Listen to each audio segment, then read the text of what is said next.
I'm the Ember, and today I'm going to be showing you how to install and use my add-on Quick Rigid by making this physics simulation in Blender.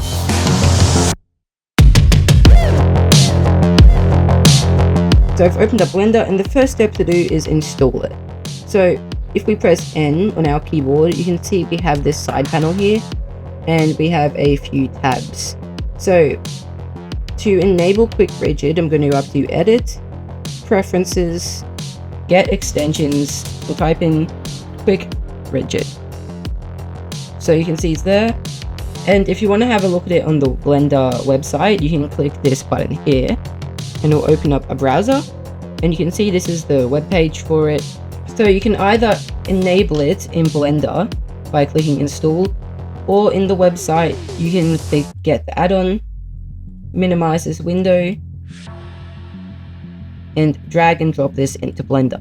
And you see it says checking for updates, and then do you want to install the following add-on? We click OK. You can see it's popped up on the side panel here, and it's installed over here. And now we have the option to uninstall it, so it is installed. So I'm just going to close out of this, and I'm going to go over to the Quick Rigid tab. You can see it says no rigid body, and there's two buttons. So I'm just going to move the cube up, add a plane, and I'll click Add Passive. And if we go to the physics properties, you can see this does have a rigid body physics, and it is passive. Same with the cube, except we're going to make it active, and you can see again it's active over here. Now if we press R twice, we can do trackball rotation, and something like this looks good. And then we can press spacebar, or the play button over here at the bottom. You can see it does have physics. So for this video, I'm going to be making this simulation right here. So let's just jump in how to do that.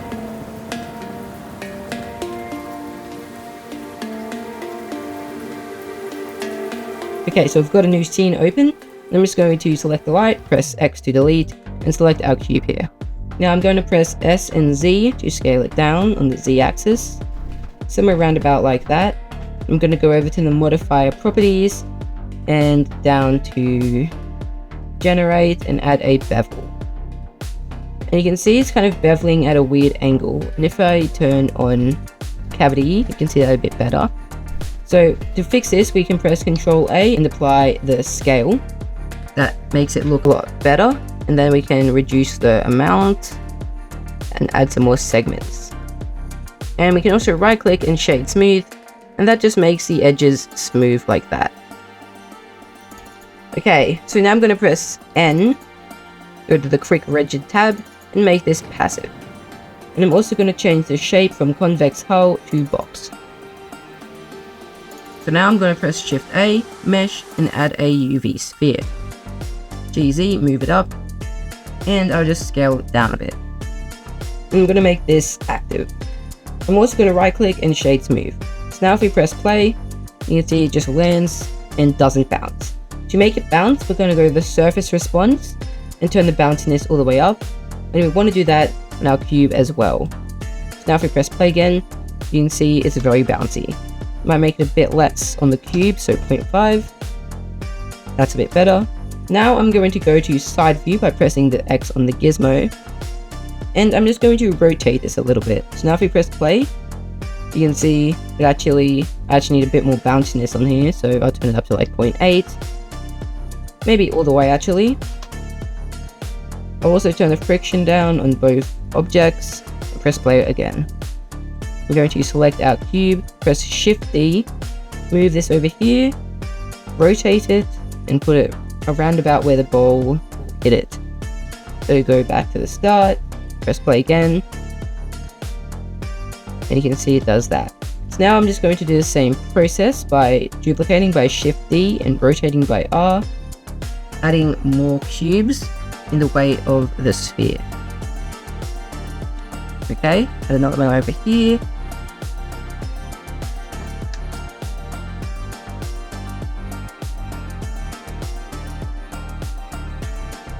Okay, add another one down here. Back to the start. Just play again. And it's basically just doing this process over the whole animation. Okay, and we can even put one like this. Press play again.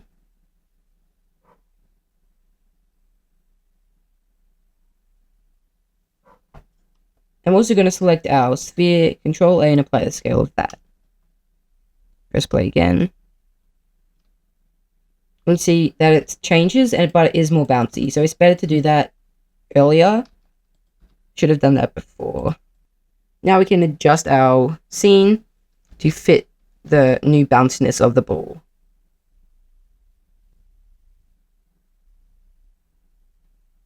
Okay, that's looking good. I'm also going to make the end frame like 300. And then go back to side view, and I'll actually go to Y side view and move another one over here. So now we're going to press play again, and we can look at it from any angle we want. It's looking pretty good.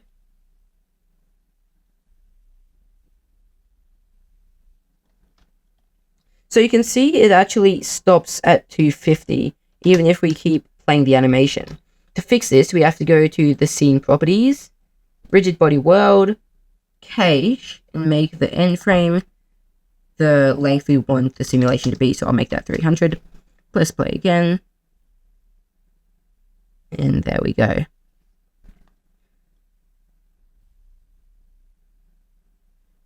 And you can see it keeps playing over 250. Okay, so that's basically it. You can add as many cubes as you want and make the simulation as long as you want, but I'm going to stop here and just walk you through how to add a material. So I'm going to go over to shading, go to the camera icon over here, render properties, and turn on ray tracing. This will make Eevee look a lot more realistic. Okay, now it's on. I'm going to select one of our cubes, and you can see they all have the same material because we use the default cube. And the default cube already comes with a default material. But if your cubes don't already have a material, I'm going to show you how to fix that. So I'll just remove material from all these. Like that. Now none of these objects has a material. So I'm going to select one, just name this a material, like that. And I'll name it cube material. Okay, I'm going to make the color a bit darker, turn the metallic up, and the roughness down. Somewhere like that. And now you can see it's not copying over to all these other cubes. So I'm going to select the cube of the material, hold down Shift and box select the other cubes, and then press Control L and link materials. Now they all have the same material. I'm going to select our ball and add a new material to that.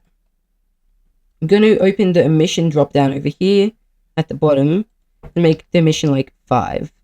And I'm going to add a noise texture and a color ramp. And I'll just plug the factor into the factor of the color ramp and the color ramp into the color of the emission. Into the strength of the emission, sorry. Now if we turn the scale up and the detail up and clamp the color ramp a bit, you can see what we're getting here. This is kind of what I want. Something like this. And you can change the emission color. I'll make it like a purple. Something like that looks pretty good. If you want it to be brighter, we can select the white, click the color down here, and turn the value up to like 5 or something. That will make it a lot brighter. Okay, so now we've got our material. I'm going to make the bits that aren't emissive metallic and turn the roughness down a fair way.